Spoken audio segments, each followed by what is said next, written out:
Welcome to the ninth video of the module 3, that is probability distributions. In this video I am going to explain the tutorial 2 and the problems based on the exponential and the normal distributions. First problem, the mileage that a car owner get with a certain kind of radial tire is a random variable having an exponential distribution with a mean of 4000 kilometers. Find the probabilities that one of these tires will last at least 2000 kilometers, at most 3000 kilometers.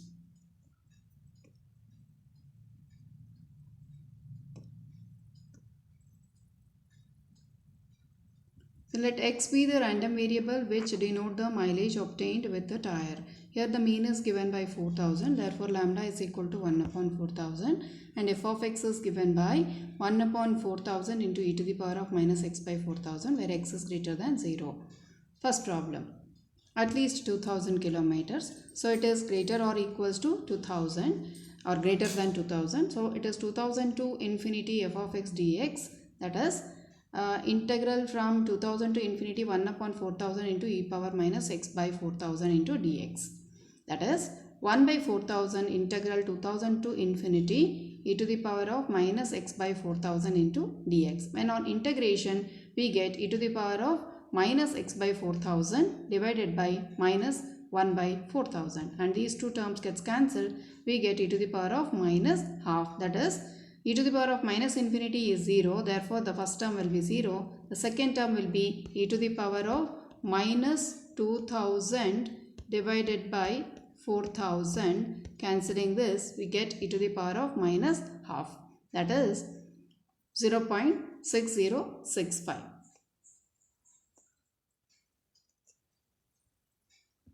At most 3000, so it should be anything lesser than that.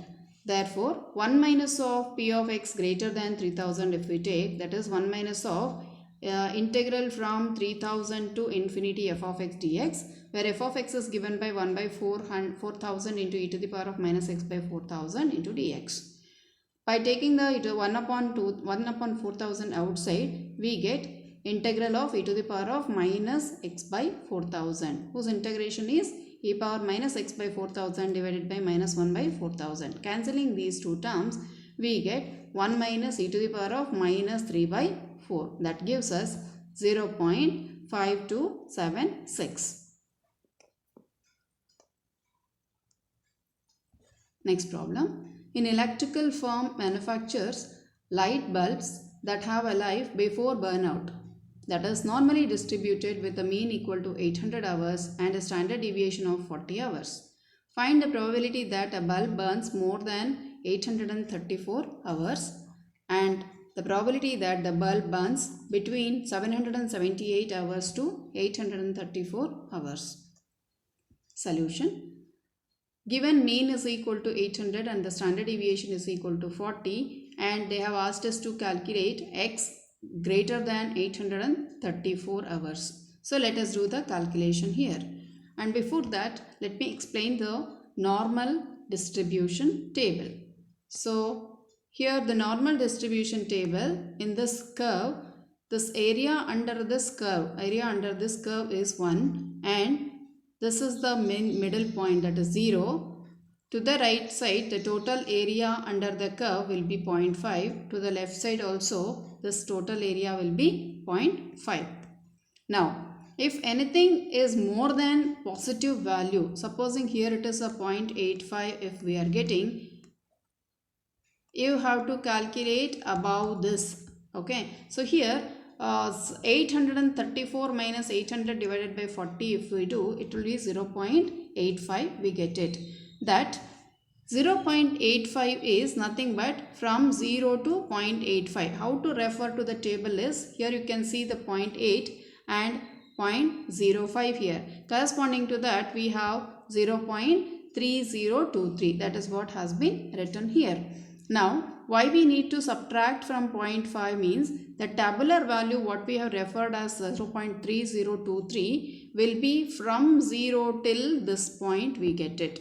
But that is not the required value. What is required is after that value. Therefore, if we select this entire area, that is given by 0.5, minus the tabular value if you eliminate, that means this area will be eliminated, then we get the what is required value, that is given by 0.1977.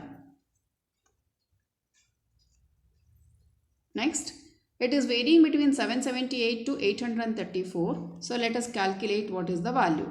We are getting 778 minus 800 by 40 less than x minus mu by sigma less than 834 minus 800 by 40. That is, z is varying between minus 0.55 to 85. So when I draw the curve from this diagram, we have to refer to the table and then get the answer. So here when we draw the curve, minus 0.5, supposing if it is here, and say 85 is here, 0.85, what we want is minus 0.55 to 85. That means this area is required. So z varying between minus 0.55 to 0 means this area. Z varying between 0 to 0.85 is this area.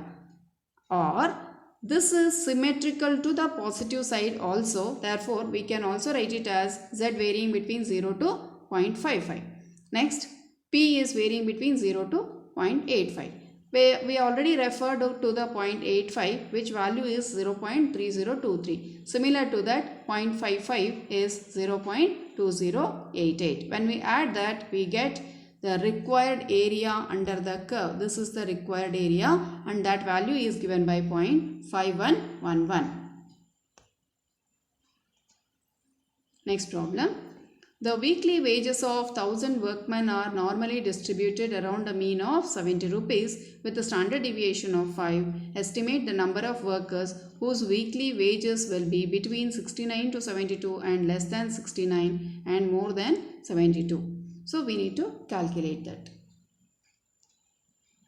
Let x be the random variable denoting the weekly wages of a worker. Mean is given by 70 and the standard deviation is equals to 5. Let us calculate the normal variate, that is z. It is given by x minus 70 divided by 5. Here first problem says, that is first sub problem, 69 to 72. Let us calculate for 69 now. Z is equal to 69 minus 70 divided by 5, which is 0.2 with a negative sign. And when it is x is equal to 72, it is 72 minus 70 divided by 5, which is 0.4. So it is 69 to 72 means the z is varying between minus 0.2 to plus 0.4. So minus 0.2 to plus 0.4. Somewhere like this. So minus 0.2 to 0 and 0 to 4. It will be split like this.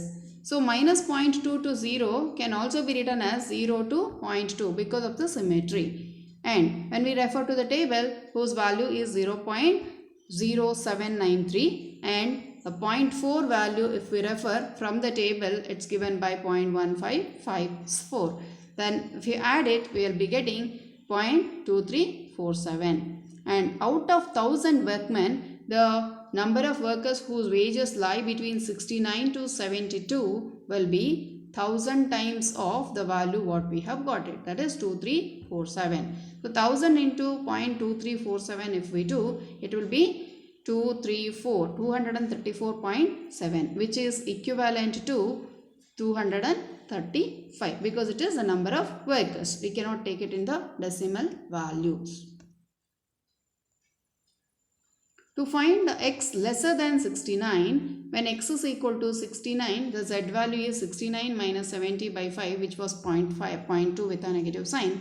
So z is lesser than minus 0.2. I'll just illustrate with the diagram here.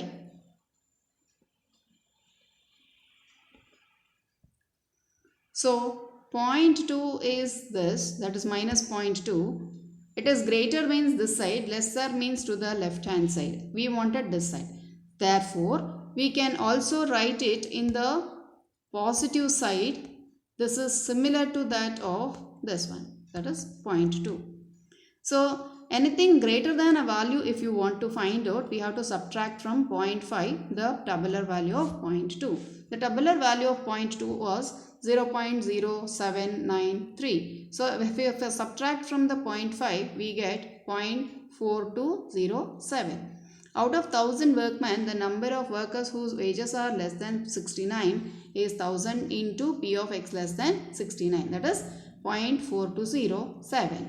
That is 1000 times of this if we do, it is 420.7. So anyway, it is 0.5, more than 0.5, we can take its next number, rounded off to the next number. It is 421 numbers who are getting lesser than 69 as the wages.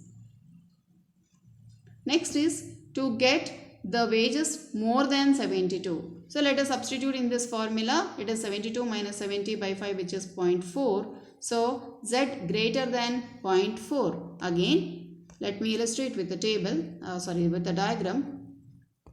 More than 0.4. Supposing if 0.4 is here, more than that. If we want to get anything more than that, you have to get 0.5 minus of the tabular value of this. That is 0.1554 is the tabular value. When I subtract from 0.5, we are getting 0.3446. So out of 1000 workmen, the number of workers whose wages are more than 72 will be 1000 times of P of x greater than 72, which value is 0.3446. When I multiply that with 1000, we are getting 344.6. It is rounded off to 345.